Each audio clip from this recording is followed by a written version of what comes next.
Hello friends, हमारे YouTube channel success heroes में आपका फिर से स्वागत है। हमारी पिछली वीडियोज़ को जो आप इतना सारा प्यार दिए जा रहे हो उसके लिए हम आपका तहे दिल से धन्यवाद करते हैं और आशा करते हैं कि आपका प्यार हमेशा हमारे साथ ऐसा ही बना रहेगा। आपको अगर हमारी वीडियोज़ अच्छी लग रही हैं तो हमारे यूट्यूब चैनल सक्सेस हीरोज़ को सब्सक्राइब करें, वीडियोज़ को लाइक, कमेंट और अपने दोस्तों के साथ ज़्यादा से ज़्यादा शेयर करें। देखिए, लास्ट वीडियो में हमने मिक्सर एंड एलिगेशन को कंप्लीट कर चुके हैं। ठीक है, तो आज हम एक नया चैप्टर स्टार्ट करने जा रहे हैं जिसका नाम होगा एवरेज यानी औसत। औसत चैप्टर से आज हम स्टार्ट करेंगे। देखिए, इसके अंदर जितने भी कंसेप्ट हैं वो क्वेश्चन के माध्यम से ही हम लेंगे। ठीक है, और मैं कोशिश करूंगा कि इस चैप्टर के जितने ज़्यादा से ज़्यादा क्वेश्चन उसके उतने ज़्यादा करवाए जाएं, क्योंकि थोड़ा सा मुझे रिप्लाई आया है बच्चों का कि क्वेश्चन थोड़े और बढ़ाए जाएं। मैं कोशिश करूंगा कि जितने क्वेश्चन बढ़ाए जाएं, ठीक है, और अच्छे से अच्छे क्वेश्चन ही लेके आएंगे हम। ऐसे क्वेश्चन नहीं कि कोई भी कोई भी डाल दे। ठीक है, अच्छे से अच्छे क्वेश्चन लेके आएंगे। ठीक है, और बेस्ट से बेस्ट ट्रिक से उनको सॉल्व करेंगे। तो चलिए आज का टॉपिक स्टार्ट करते हैं, औसत। ठीक है, चलिए देखिए, पहला क्वेश्चन मुझे दिया हुआ है कि a man bought 13 articles at ₹70 each, 15 at ₹60 each and 12 at ₹65 each. The average price per article. देखिए, सिंपल सा क्वेश्चन है, इनमें कुछ नहीं है, सीधा सिर्फ ये बोला है। देखिए, अगर मैं इसको हिंदी में पहले मैं एक बार बता देता हूँ हिंदी मीडियम बच्चों के लिए कि स्टेटमेंट ये है कि एक व्यक्ति ने 13 वस्तुएं ₹70 प्रति वस्तु के भाव से, 15 वस्तुएं ₹60 प्रति वस्तु के भाव से तथा 12 वस्तुएं ₹65 प्रति वस्तु के भाव से खरीदी। प्रत्येक वस्तु का औसत मूल्य ज्ञात करें, ये हमें करना है। ठीक है, तो चलिए स्टार्ट करते हैं। देखिए, कुछ नहीं करना है आपको एवरेज प्राइस निकालना है ना। तो एवरेज प्राइस निकालने का जो फॉर्मूला होता है वो होता क्या एक्चुअली कि total price divide by total items. ठीक है, जितना भी टोटल प्राइस हुआ है उनको जितनी भी आइटम्स है हमारी जो हमने खरीदी हैं उनसे डिवाइड कर दो, उनका एवरेज प्राइस आ जाएगा। ठीक है, देखिए इसको कैसे सोल्व करेंगे हम। यहाँ से देखिए, 13 आर्टिकल्स है मुझे ₹70 के, यानी 13 आर्टिकल हैं ₹70 के प्लस का। फिर बोला है कि 15 आर्टिकल है ₹60 के, 15 आर्टिकल है ₹60 के प्लस के। फिर बोला है कि 12 आर्टिकल है 65 के, यानी ₹65 के। ठीक है जी, अब देखिए ये हो गया हमारा टोटल प्राइस। ये 13 आर्टिकल इनका हो गया, ये 15 आर्टिकल इनका हो गया, दोबारा जो बोल रही हैं ये 12 आर्टिकल हैं जो ₹65 के, ये वो हो गए। ठीक है, अब टोटल आइटम कितनी होंगी हमारे पास। देखिए 13 ये हैं, 15 ये हैं और 12 ये हैं। ठीक है, इसको मैं लिख सकता हूँ 13 + 15 + 12। ठीक है, देखिए यहाँ से सोल्व करेंगे अगर इसको। ठीक है, देखिए 13 7 91, पीछे 0 है तो 910। ठीक है, तो आगे 15 60 से मल्टीप्लाई करते हैं, 15 × 6 = 90, यानी ₹900। इसको जब मैं मल्टीप्लाई करता हूँ 12 × 5 = 60, 6 12 × 6 = 72, 6 78 डिवाइड बाय 13 और 12 25 और 15 40 आ गया ये। अगर इसको जोड़ते हैं तो ये 0 से 0 8 और 1 9 9 और 9 18 और 7 25 डिवाइड बाय 40, 0 से 0 कैंसिल आउट। ये इसको जब डिवाइड करेंगे 4 × 6 = 24, 19 हो गया। ठीक है, चौकी 16 बच गया 3, यानी 75। ये इसका एवरेज प्राइस आएगा हमारे पास ₹64.75। ठीक है, चलिए अगले क्वेश्चन की तरफ बढ़ते हैं जल्दी से। देखिए, दिया क्या हुआ है कि the average weight of 20 students in a class is increase by 0.75 kg when one student of 35 kg replaced by a new student, then weight of the new student is. ठीक है, तो हमें बोला क्या हुआ है कि 20 विद्यार्थियों का औसत वजन 0.75 kg बढ़ जाता है जब एक विद्यार्थी द्वारा जिसका वजन 35 किलोग्राम है को एक नए अन्य विद्यार्थी द्वारा प्रतिस्थापित किया जाता है। तो नए विद्यार्थी का वजन ज्ञात करें, ये हमसे पूछा है। ठीक है, देखिए आसानी क्वेश्चन है। इसको देखिए हम कैसे सोल्व करेंगे। इसको सोल्व करने के लिए देखिए, अगर कुछ बच्चे इसको थोड़ा सा मतलब बेसिक से सोल्व करते हैं, बेसिक से भी सोल्व कर सकते हैं, लेकिन मैं इसको आपको दोनों मेथड से कराऊंगा कि ये सोल्व आपको कैसे करना है। ठीक है, देखिए पहले मैं बेसिक से कराता हूँ। देखिए मान लीजिए 20 स्टूडेंट हैं, ठीक है, तो कितना मान लीजिए उनका 20 स्टूडेंट दिए हमें, उनका कोई वेट है एक्स वेट है उनका, या ए वेट मान लीजिए ए वेट है उनका, ठीक है। तो उसके बाद जो हमें दिया हुआ है कि एक स्टूडेंट नया आया है जिसका मान लीजिए वेट है एक्स, उसके बाद ये जो क्या नाम है 35 है, ठीक है। देखिए एवरेज वेट मैंने ए माना है इनका, ठीक है। तो ये एक्स वेट का नया बच्चा आया है, उसके अंदर से हमें 35 का न्यू स्टूडेंट है वो माइनस करना है, ठीक है। तो ये 20 बच्चे कितने रह गए, देखिए ये एक था ये एक था, ये तो कैंसिल ही हो गए, तो बच्चे रह गए हमारे पास 20 के 20 आ गए ना, क्योंकि नया उसी के रिप्लेसमेंट पे आया ना पुराने वाले पे, ठीक है। तो 20 रह गए। अब जो हमारी जो ये है एवरेज है वो 0.75 इंक्रीज हुई है, यानी ए प्लस के 0.75 इंक्रीज हुआ है, ठीक है। अब यहाँ से देखिए हमें सोल्व करना है, यहाँ से 20a प्लस के x माइनस 35, ठीक है। यहाँ से इसको सोल्व करते हैं तो 20a प्लस के, देखिए 0.75 को अगर मैं थोड़ी देर के लिए हटा दूँ तो 75 दूनी 150 होता है, और पीछे जीरो यानी 1500 हो गया। 1500 की ये 2 जीरो हैं, यानी 0.2 डेसिमल है, यानी 15 आ गया। इसको अगर सोल्व करेंगे तो 15 आ गया।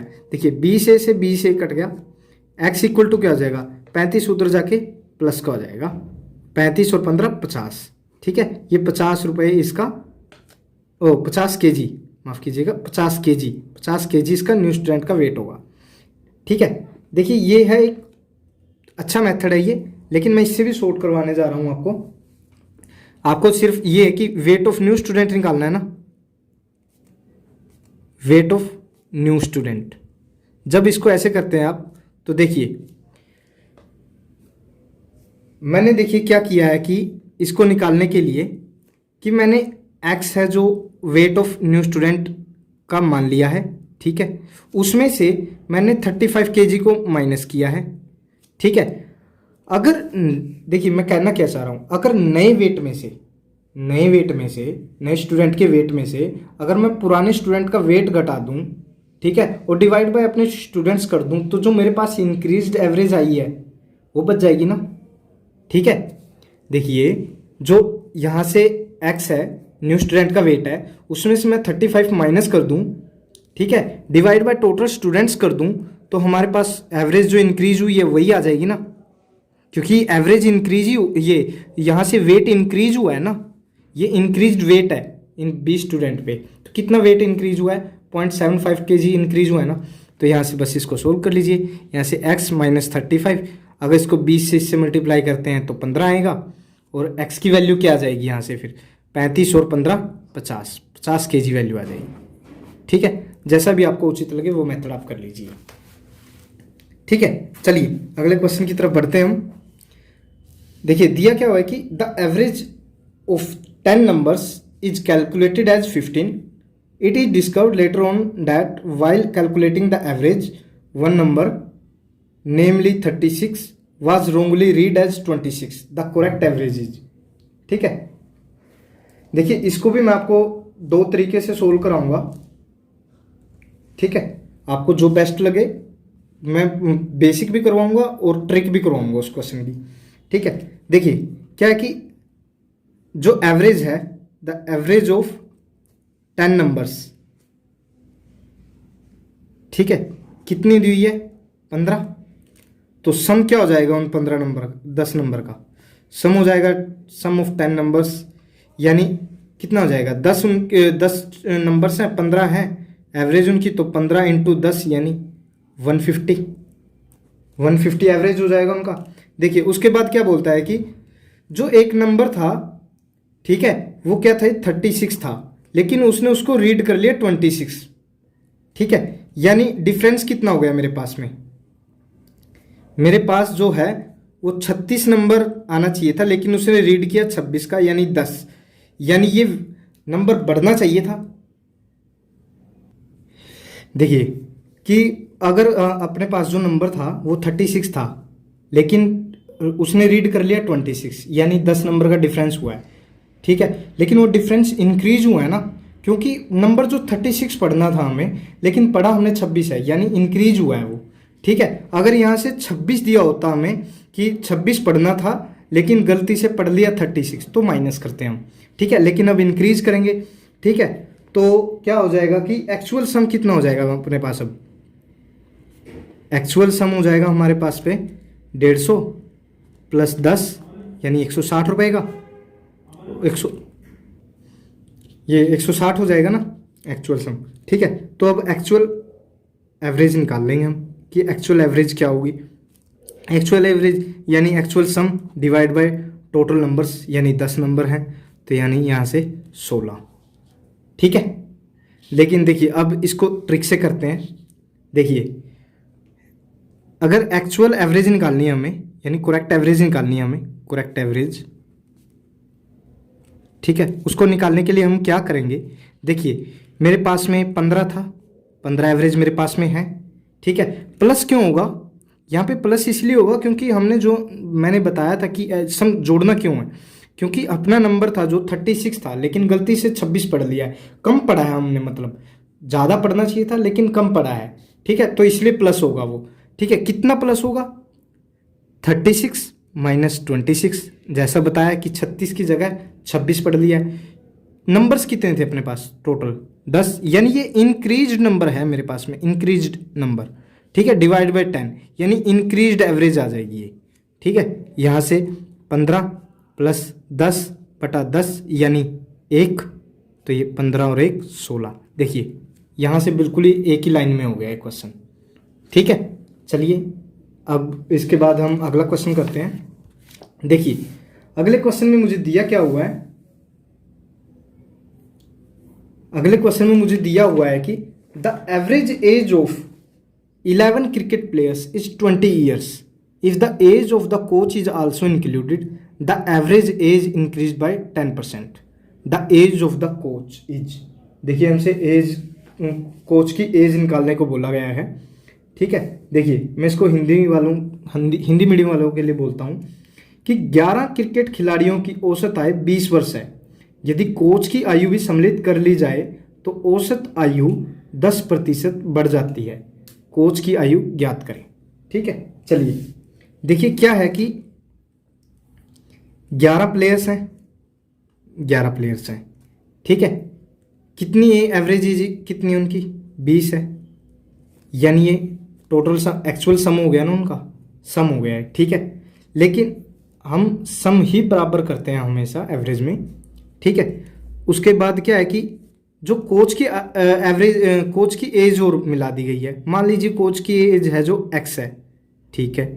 तो उसके बाद क्या बोलता है कि ये जो है ये मिल के है ना, जो जितने भी बंदे थे उसके बाद जितने प्लेयर्स हो गए ये प्लस कोच, ठीक है, उनकी एज है, एवरेज एज है वो 10% तक बढ़ जाती है। 20% का 10 कितना होगा, यहाँ से तो 2 हो जाएगा, यानी 20 पहले थी 2 अब हो गई, यानी 22 हो गई है, ठीक है। 22 हो गई है, ठीक है। कितने बंदे हो गए हैं अब हमारे पास, 11 ये पहले थे, एक कोच हो गए यानी 12, ठीक है। यहाँ से अगर इसको मैं मल्टीप्लाई करता हूँ तो 11 दूनी 22, 220 आ गया मेरे पास में, प्लस के एक्स ये ऐसे कैसा। अब यहाँ से देखिए 12 दूनी 24, 2 12 दूनी 24 और 2 26, यानी x की वैल्यू अगर मैं माइनस उधर 220 को उधर ले जाऊँ तो 264 में से 220 घटाऊंगा तो 44, यानी 44 एज होगी उसकी उस टाइम पे, ठीक है। 44 ईयर्स उसकी एज होगी उस टाइम पे, ठीक है। चलिए अगले क्वेश्चन की तरफ बढ़ते हैं। देखिए दिया क्या हुआ अगले क्वेश्चन में कि द एवरेज सैलरी पर head of all the workers of an institution is ₹60, ठीक है। The average salary of 12 officers is ₹400, माफ कीजिएगा। उसके बाद बोला है कि द एवरेज सैलरी पर head of the rest is ₹56, the total number of workers in the institution is, ठीक है। तो हिंदी वालों के लिए मैं बोल देता हूँ, किसी संस्थान में प्रत्येक कर्मचारी की औसत आय 60 रुपये है, 12 ऑफिसरों की औसत आय 400 रुपये है तथा बचे हुए कर्मचारियों की औसत आय 56 रुपये है। संस्था में कुल कर्मचारियों की संख्या ज्ञात करें। ठीक है, चलिए अब इसको करते कैसे हैं, देखिए देखिए मेरे पास दिया क्या हुआ है कि मेरे पास कुछ वर्कर हैं, मुझे नहीं पता कितने हैं। ठीक है, उसके बाद बोला है कि उनमें से 12 ऑफिसर हैं। ठीक है, और उसके बाद जो बचे हुए हैं वो भी एक वर्कर ही हैं। ठीक है, तो देखिए 12 ऑफिसर है मेरे पास में। ठीक है, यहाँ से 12 × 400,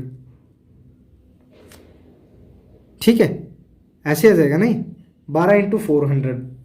और यहाँ से क्या होगा कि अगर मैं जो वर्कर है, टोटल वर्कर है, उनको x मान लेता हूँ। ठीक है, उनको x मान लेता हूँ, तो क्या होगा कि जो बचे हुए हैं x थे टोटल, x में से अगर मैं 12, देखिए इसको हम दोबारा से स्टार्ट करते हैं। देखिए अब ध्यान से देखिएगा इसको कि देखिए टोटल जो वर्कर है मेरे पास में 60 हैं, माफ़ कीजिएगा, जो 60 रुपये हैं उनकी एवरेज सैलरी, वर्कर कितने हैं, x हैं। ठीक है, अब उनमें से अगर मैं 12 ऑफिसर की घटा दूं, 12 ऑफिसर हैं, 400 रुपये ले रहे हैं। ठीक है, तो मेरे पास में बचे कितने ऑफिसर, मतलब वर्कर कितने बचे हैं, x थे, उसमें से 12 घटा दिए तो x - 12 यही बचे मेरे पास में। और उनकी रेस्ट की एवरेज सैलरी कितनी है, 56 है। ठीक है, तो यहाँ से इस x की वैल्यू निकाल लेंगे बस, 60x माइनस के 12 चुके 48 यानी 4800, यहाँ से 56x माइनस के 12 छिके 72, 12 पंजे 60 और जो 7 कैरी है 67।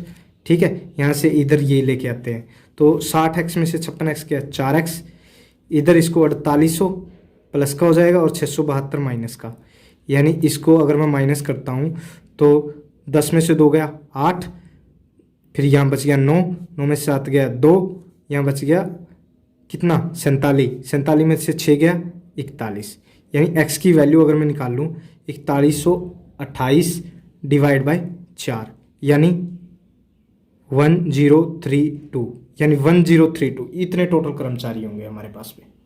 ठीक है, आसान है ना, सिर्फ हमने किया क्या है कि जो टोटल है उसमें से जो दिया गया है वो माइनस कर दिया गया और इक्वल टू किसके आ गया जो हमारे पास बचा हुआ है। ठीक है, जो टोटल सम था उसमें से जो ऑफिसर्स की सैलरी के साथ में जो सम बचा है, ठीक है, वो माइनस करने के बाद जो रेस्ट ऑफ पीपल हैं, जो रेस्ट ऑफ कर्मचारी हैं, बचे हुए कर्मचारी हैं, उनका जो सम है, ठीक है, सैलरी का सम है, वो हमारे पास बच गया है। ठीक है, चलिए अगले क्वेश्चन की तरफ बढ़ते हैं। देखिए अगले क्वेश्चन में बोला क्या गया है कि the average age of 20 boys in a class is 12 years. ठीक है, 5 new boys are admitted to the class whose average age is 7 years. The average age of all the boys in the class becomes. देखिए कहना क्या चाहता है कि एक कक्षा में 20 लड़कों की औसत आय 12 वर्ष है। 5 नए लड़के कक्षा में सम्मिलित होते हैं जिनकी औसत आयु 7 वर्ष है। कक्षा में आयु का नया औसत ज्ञात कीजिए। ठीक है, देखिए इसको हम कैसे करेंगे कि देखिए हमें है ना ओवरऑल एवरेज निकालनी है ना। ठीक है, एवरेज एज निकालनी है हमें, तो वो कैसे निकालेंगे, न्यू एवरेज एज बोलिएगा इसको बल्कि। ठीक है, तो देखिए 20 बॉयज़ की थी 12 साल, यानी उनका सम कितना हो गया 20 × 12 प्लस के, उसके बाद 5 नए बच्चे आए हैं, कितनी एवरेज के साथ, कितनी एवरेज एज है इनकी। ठीक है, ये है 7 ईयर्स यानी 5 × 7। ठीक है, देखिए अब हमारे पास टोटल बच्चे कितने हो गए हैं 20 ये और 5 ये नहीं, तो 25 हो गए। तो यहाँ से माफ़ कीजिएगा, देखिए इधर न्यू एवरेज एज है जो 20 × 12 ये इनका टोटल सम हो गया है। ठीक है, इधर से 5 नए बच्चे हैं, ये 7 एवरेज एज के साथ, और ठीक है 20 और 5 25 टोटल बच्चे हो गए। अब इसको अगर हम मल्टीप्लाई करते हैं ऊपर तो 20 × 12 240 प्लस के 25 5 7 35 डिवाइड बाय 25, ये देखिए कितना हो गया, ये ऊपर 275 हो गया, जोड़ेंगे जब इसको यहाँ से 25 जब इसको डिवाइड करते हैं तो ये 11 पे कटेगा, ठीक है, ये 11 पे कटेगा, ठीक है, यानी न्यू एवरेज एज है वो 11 ईयर्स आ गई है, 11 साल आ गई है एवरेज एज, ठीक है। चलिए आज हम यहीं तक रखते हैं इस टॉपिक को, ठीक है। अगली क्लास में हम और बेहतर क्वेश्चन के साथ हाजिर होंगे। तब तक के लिए वीडियोज़ को लाइक करते रहिए, कमेंट करते रहिए और आपका प्यार हमारे तरफ दिखाइए, उसको बढ़ाइए, थोड़ा वीडियो को शेयर कीजिए, ठीक है। चैनल को भी सब्सक्राइब करें, ठीक है, और दोस्तों के साथ इसको ज़्यादा से ज़्यादा शेयर करें। आपको इस चैप्टर से कोई रिलेटेड प्रॉब्लम है तो हमें आप कमेंट करके बता सकते हैं, ठीक है। हाँ, आपको उस क्वेश्चन का रिप्लाई ज़रूर मिलेगा, ठीक है। चलिए तब तक के लिए आप सबको bye bye, love you all, जय हिंद।